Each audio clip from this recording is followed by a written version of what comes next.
Para platicar acerca del sistema gastrointestinal vamos a hacerlo a través de unas presentaciones en las cuales de manera muy sencilla comentaremos lo esencial de la función del sistema gastrointestinal. En este primer módulo veremos que hay procesos importantes que ocurren desde la boca, así que hablaremos de saliva y el proceso de deglución, incluyendo todo aquello que ocurre en la cavidad oral y hasta el paso por el esófago. Inicialmente, aunque no vemos todos los detalles de la cavidad oral, ya que esto pues sería cuestión de abordarlo en otra presentación, todo lo de las características de los dientes, la lengua y otras partes o componentes de la cavidad oral, sí veremos que la masticación es el primer paso para procesar el alimento que se ingiere conforme se prepara para ser digerido y después absorbido.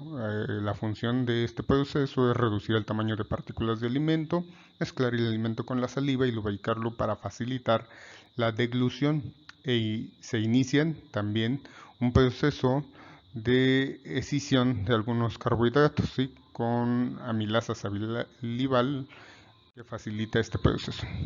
Dentro de los dientes hay algunos que permiten el corte, otros el desgarre y algunos más la trituración.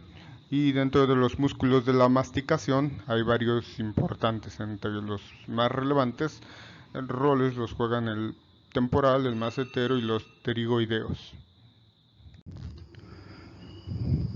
Todo este proceso es coordinado por acción de todo un mecanismo controlado por grupos neuronales que están situados en el tronco encefálico. Todo esto se centra en un proceso que se llama reflejo masticatorio, que se activa ante la presencia del bolo alimenticio en la cavidad oral, un reflejo que actúa como inhibidor de los músculos de la masticación, impide que este proceso sea continuo, pero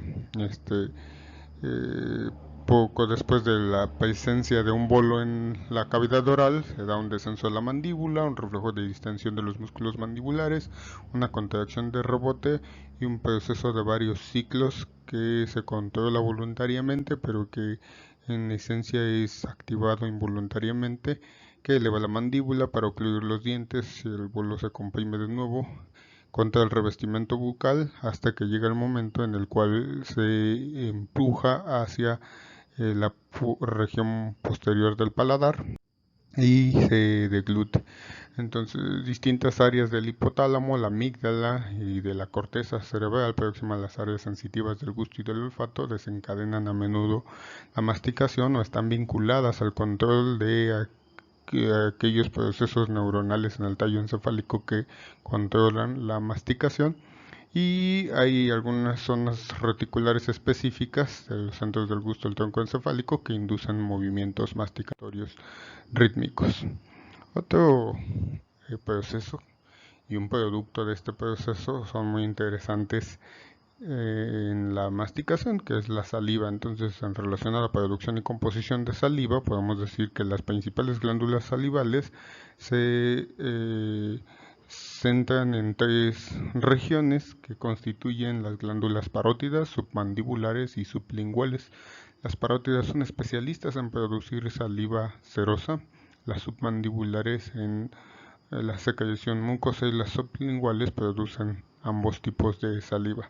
La secreción diaria oscila en el adulto de 800 a 1500 mililitros por día y pues hay diferencias entre la saliva secretada por estas glándulas, lo que esencialmente les hace llamarles saliva serosa y saliva mucosa, y pues se dice que en la serosa hay la presencia de una alta cantidad de enzimas como la tialina o alfa amilasa que dirige almidones, y la saliva mucosa pues hay una gran cantidad de mucina que es esencial para la lubricación y protección de la superficie de la cavidad oral.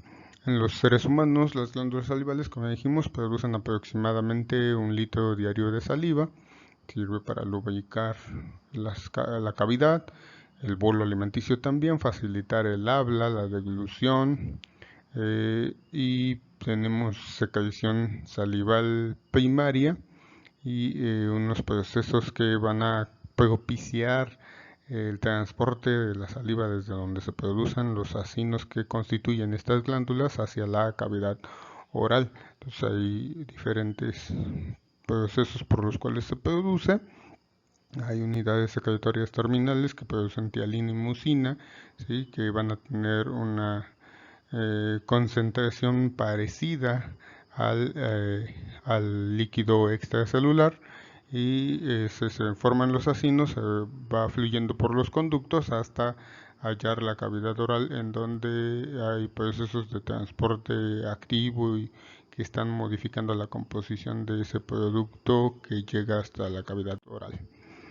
Aquí podemos ver un esquema de los acinos que se presentan en varias glándulas accesorias al tracto gastrointestinal, no solo en la saliva, también en las pancreáticas, por ejemplo, y hay una región acinar constituida principalmente por eso unas células acinares y después ductos de vaciamiento hacia el tracto gastrointestinal, que está constituido por células que tienen diferentes características, pero entre las que abundan también unas células a las que comúnmente se les llama ductales.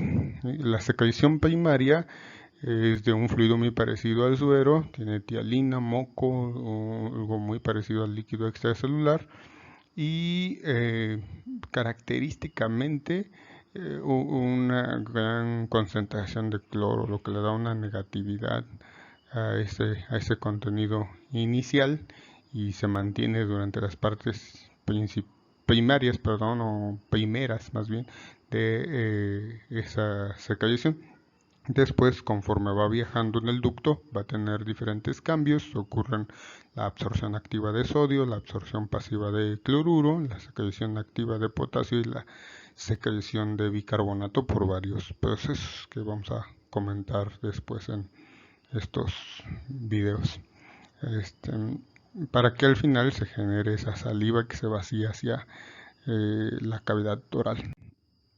La saliva está compuesta esencialmente por agua, pero también tiene electrolitos en concentraciones, dijimos, muy parecidas a las del plasma.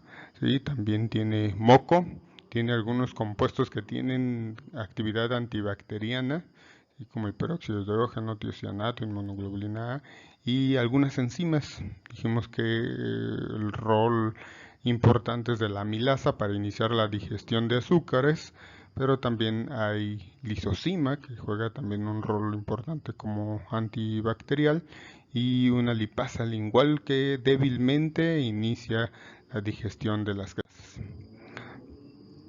La regulación de la secreción salival se da por mecanismos que hasta la fecha no están completamente descritos, pero sí hay procesos clave que modulan la secreción de saliva. Así se distingue que el principal estimulante pues es la presencia de estímulos alimentarios en la cavidad oral, la presencia de sustancias inertes también y estimulan la secreción de saliva. Por ejemplo, poner una piedra lisa ¿sí? hace que haya una secreción mayor de saliva, mientras que algunos objetos con superficies ásperas lo inhiben. Hay otros estímulos extraorales como los visuales o los olores o recordar algo puede estimular la secreción de salival. La secreción puede iniciar entonces antes todavía de tener contacto con un alimento en la cavidad oral. ¿Sí? Y hay receptores en la cavidad oral que potencian esta secreción en la mucosa oral, en la estímulos olfatorios, estímulos. Una vez que ya pasaron todo este proceso en el estómago, después vamos a ver que tienen la capacidad de modular la secreción de saliva durante el paso en el esófago y también dependiendo de la masticación se puede propiciar o inhibir la secreción de saliva. Los receptores que están en la cavidad oral estimulan esencialmente la salida de señales desde los núcleos salivales situados en el tronco encefálico y son controlados a su vez por centros corticales y el hipotálamo. Para la estimulación por parte del sistema nervioso autónomo se han distinguido la actividad parasimpática y la simpática.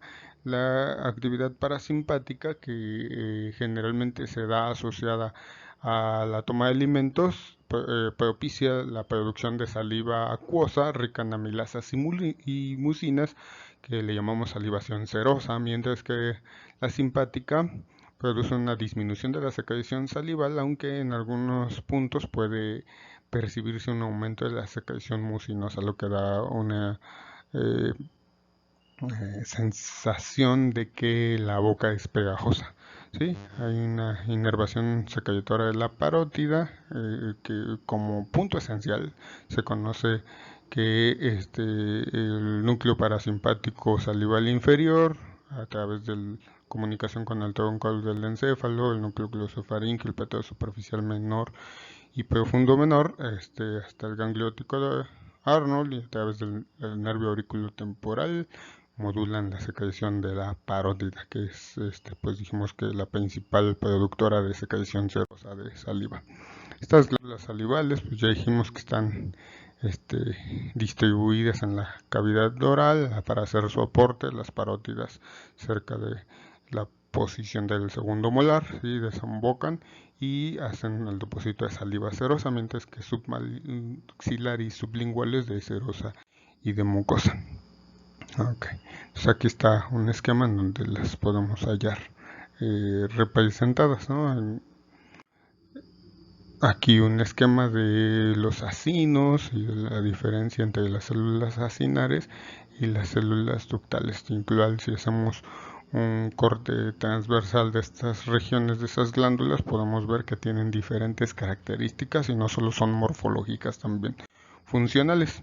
La saliva entonces tendrá enzimas digestivas, mucina, lisozima, lactoferrina y proteínas ricas en proteína como componentes proteicos de importancia. Tras el encuentro entonces con la saliva y el proceso de masticación en la cavidad oral se da la deglución, y aquí es importante el peristaltismo de este segmento del tracto gastrointestinal que comunica la cavidad oral con el estómago, ¿sí? Entonces en esto se ocurre un proceso que se llama deglución, es una función primitiva y fundamental para la nutrición de aquellos organismos que tienen un tracto gastrointestinal. En una persona adulta se deglute 1000 veces diarias aproximadamente, y solo la tercera parte se asocia con la ingesta de alimentos. ¿Sí? Este proceso comienza con una serie de movimientos voluntarios a nivel bucofaringio, empuja el bolo alimenticio, transforma el conducto respiratorio en alimentario y participan cuando menos los nervios quinto, noveno, décimo y decimosegundo en el control de este proceso. La primera función se lleva a cabo por el movimiento de la lengua y la contracción faríngea, dirige el bolo hacia el esófago, se da un cierre velopalatino y epiglótico y se propicia también a través de movimientos en el esfínter la relajación del esfínter esofágico inferior.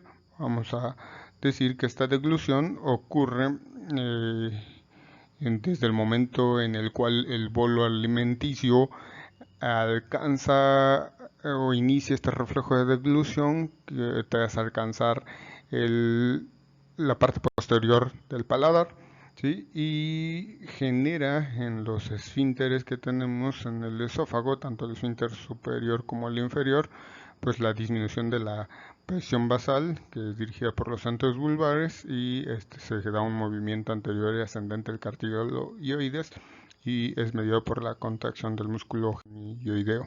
La deglución se induce ondas peristálticas en este tramo del tracto gastrointestinal y ondas que propician movimientos continuos en el cuerpo esofágico a través de la musculatura lisa de 2 a 5 centímetros por segundo. Entonces el paso en general a través del esófago en estas condiciones es de unos 7 segundos.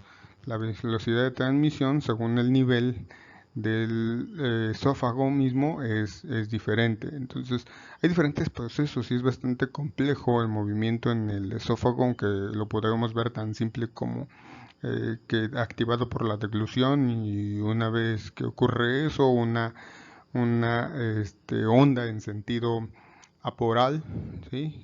O sea, de la boca hacia el ano, ¿sí?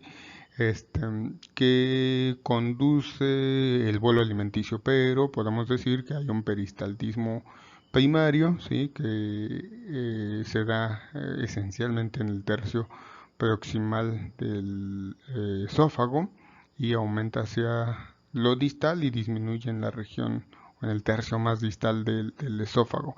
Este peristaltismo primario está ocurriendo, digamos que comúnmente o la mayor parte del tiempo, a pesar de que no haya algo que haya despertado ese proceso de deglución.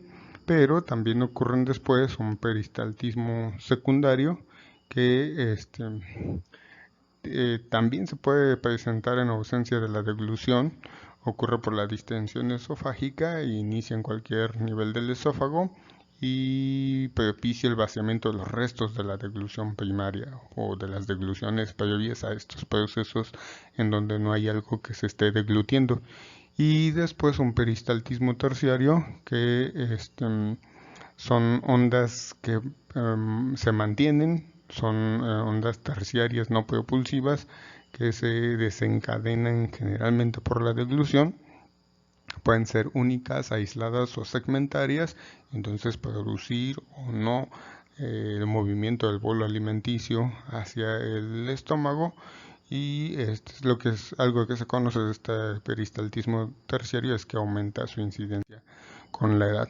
Aquí vemos un esquema del esófago, porque a lo mejor no todos en este punto lo tenían claro o en mente. Entonces les decía, hablamos de una región proximal, una región media, digamos, y una región distal del esófago. La distal es la que conecta ya con el estómago, y aquí, por ejemplo, también es fácil observar una región a la cual lo vamos a llamar del esfínter superior, ¿sí? Este sería el esfínter superior, y podríamos aquí abajo mostrar un esfínter esofágico inferior, ambos con relación a músculo esquelético, ¿sí? Acá directamente formando pilares de sustento en el caso del esfínter esofágico superior, y en el caso del esfínter esofágico inferior, por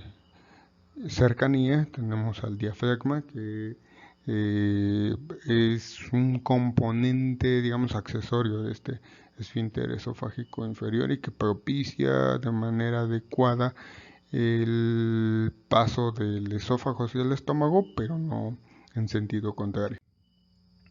El esófago en sí es un conducto tubular de 24 centímetros aproximadamente, conecta con la faringe, con el estómago a niveles de C6 a T11 aproximadamente. En el adulto tiene dos esfínteres en sus extremos, ya dijimos que se llaman esfínter esofágico superior e inferior, ¿sí? Y la distancia generalmente desde los incisivos hasta el esfínter esofágico superior puedes llegar a tener de 15 a 18 centímetros, y hasta el esfínter esofágico inferior puede tener 45 a 50 centímetros, ¿no? Entonces esos son cuestiones importantes, porque como médicos pues pueden en algunos casos llevar a cabo la instalación, por ejemplo, de una sonda o algo, y es importante que sepan, no comúnmente se ponen por la vía oral, sino más bien a veces por la vía nasal, pero si llegara a requerirse por la vía oral introducir algo y tratar de llegar hasta la luz del estómago, es importante que se tengan en cuenta estas dimensiones. Sí, entonces podemos decir que hay un esófago, dijimos, en su tercio proximal, que a veces también le llaman cervical, en otras ocasiones medio, la parte intermedia, y un esófago distal hasta la unión con el estómago. El diámetro de ese esófago es de 1,5 a 2,5 centímetros.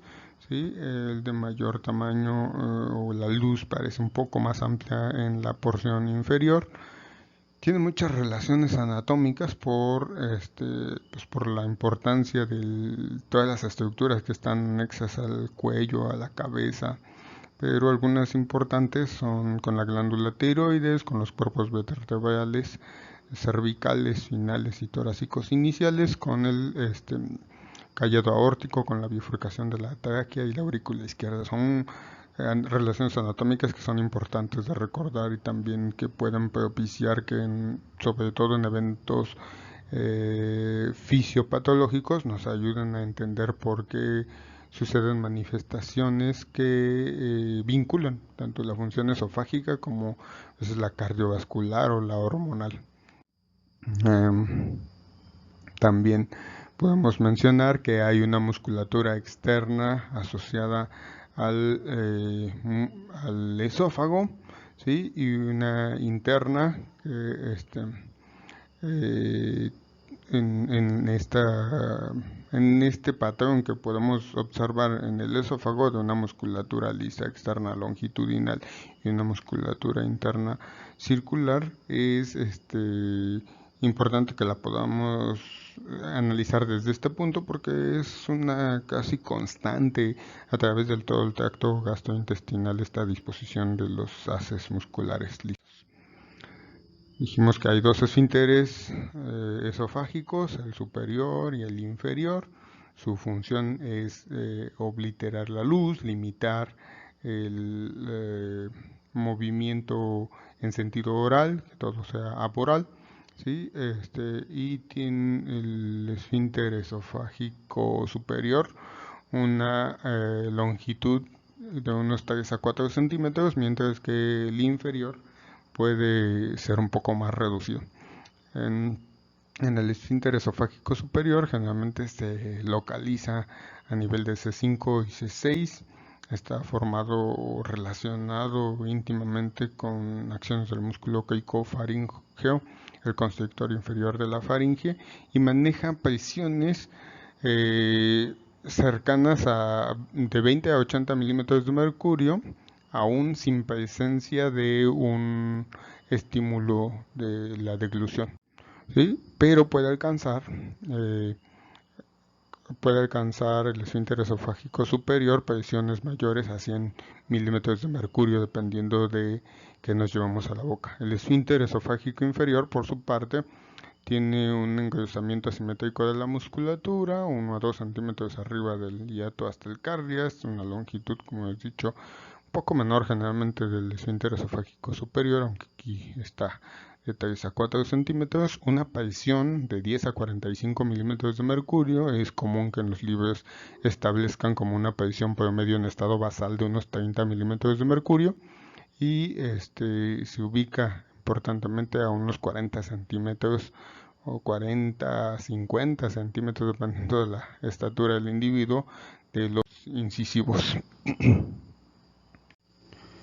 En cuanto a la inervación importante en el tracto que recorre el esófago, es influido sobre todo en la parte proximal por fibras simpáticas y algunas parasimpáticas del laringio recurrente, pero en el resto es muy importante la acción parasimpática por el vago, ¿sí? Entonces hay varias llegadas ahí, un plexo completamente relevante que se forma, que a veces le llaman plexo también esofágico, ¿sí? en esta región, y que actúan de manera directa sobre la musculatura lisa del esófago a través de los plexos mientéricos de Auerbach o submucosos de Meissner en la pared del esófago. ¿Sí? Es importante, sobre todo en este órgano, analizar el control del paso a través del mismo. Entonces, nos centraremos en algunos aspectos de actividad del músculo estriado que existe en el músculo esofágico superior, que si bien no se conoce muy bien su función, Se sabe que les había comentado que si bien su presión basal sin eventos de deglución puede llegar hasta los 80 milímetros de mercurio, hay una aparición que puede llegar hasta los 100 milímetros de mercurio. Se han reportado apariciones superiores en algunos individuos que pareciera que son importantes para propiciar el movimiento en sentido aporal a través de todo el tracto gastrointestinal. Eso se ha descrito en algunos experimentos y también permite eficientizar el cerrado en inspiración y eh, genera el peristaltismo a través de todo el tracto gastrointestinal y se inicia por activación directa de la vía vagal. Modula entonces la actividad en prácticamente todas las capas del esófago, también en el músculo liso. O sea, vamos a decir que hay una región alta del esófago que está compuesta por fibras musculares esqueléticas y lisas, en donde parece que se coordina el empuje de aquello deglutido hasta el estómago, y afecta entonces tanto a las capas musculares lisas longitudinal externa, la circular interna, e incluso hay quien dice que ha pues cuantificado o reportado una secreción distinta ante diferentes patrones de movilidad de las glándulas que se encuentran en las paredes eh, del esófago y que no han sido muy estudiadas en cuanto a la importancia que tengan para propiciar el paso hacia el estómago o alguna otra actividad que pudiera existir. El esfínter esofágico inferior, por su parte, es esencial para evitar el reflujo gastroesofágico. Es una región de alta tensión que va de los 2 a 4 centímetros de longitud. Está hecho esencialmente de músculo liso, aunque les dije que tiene una relación muy importante con el diafragma. Tiene una tensión que va desde los 10 hasta los 45 milímetros de mercurio. Ya les había mencionado que la promedio es de 30 milímetros de mercurio en esta región, y las funciones, además de evitar el reflujo gastrointestinal, pues relajarse cuando hay algo deglutido en el esófago para que pase hacia el estómago. Algunas sustancias que aumentan la aparición del esfínter esofágico inferior son las proteínas, la gastrina producida en el estómago, el polipéptido pancreático, la motilina, la sustancia P y la bombecina, que pueden ser liberadas en el tracto gastrointestinal, a veces en regiones posteriores a este esófago, pero que pueden seguir modulando entonces el paso a través del esófago después de que ha pasado ya por ahí un bolo alimenticio. Hay otras sustancias que disminuyen la presión esofágica inferior y han sido identificadas esencialmente como agentes que pues nos llevamos a la boca, ¿no? Entre ellos entonces el chocolate, las grasas, el tabaco, pero también algunas otras sustancias que se producen en el tracto gastrointestinal como la secretina, ¿sí? O algunos procesos como la distensión gástrica, ¿sí? Que pueden disminuir la presión esofágica inferior, y que es importante que los tengamos en mente porque encontrarse con personas que tienen una deficiencia de la función del esfínter esofágico inferior no es nada raro en nuestra población. En este sentido, podemos decir que hay reguladores importantes del tono del músculo, sobre todo en el esfínter esofágico inferior, y entonces podemos hablar de una vía colinérgica excitatoria que modula la contracción de ambas capas musculares en la pared del esófago a través esencialmente de receptores muscarínicos. Hay presencia tanto de M2 como de M3. Recordamos que están vinculados a señales intracelulares muy distintas, M2 a GI y M3 a GQ, pero entonces esencialmente son M3 y modulan la contracción o propician la contracción en varias regiones del esófago, mientras que hay una vía inhibitoria reguladora del tono esofágico que va a afectar la capa muscular circular, ¿sí? Y parece ser que si bien se han hallado varios neurotransmisores y algunas otras sustancias que se liberan en la pared del esófago. Parece que el neurotransmisor clave es el óxido nítrico. Esto ocurre por la acción de la óxido nítrico sintasa.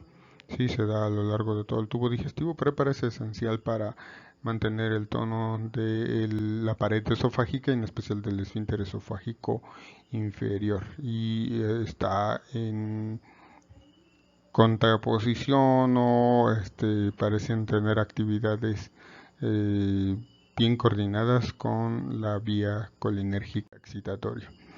Además, en medicina pues es importante hallar otros factores o identificar varios de los factores que afectan la aparición del esfínter esofágico inferior, y en este sentido podemos decir que aumentan el tono la gastrina, somatostatina, pero también algunos fármacos como betabloqueadores antiácidos, parocinéticos, inhibidores de la bomba de protones en la mucosa gástrica, proteínas, dice que sin tanta grasa, o sea, alimentos que tienen una rica cantidad de proteínas y poca de grasas, glúcidos complejos y vegetales, mientras que disminuyen el tono del esfínter esofágico inferior, la acecalestina, la colecistocinina, la progesterona, ¿sí? Que pues incrementa en el embarazo, ¿sí?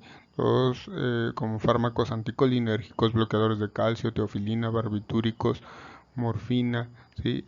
Meperidina, ¿sí? Son sustancias que pueden disminuir la aparición del esfínter esofágico inferior. Y en la dieta pues grasas, chocolate, cafeína, pimienta, tomate, cítricos, alcohol, tabaco, bebidas que aumentan la aparición en la cámara gástrica pueden disminuir la aparición del esfínter esofágico inferior.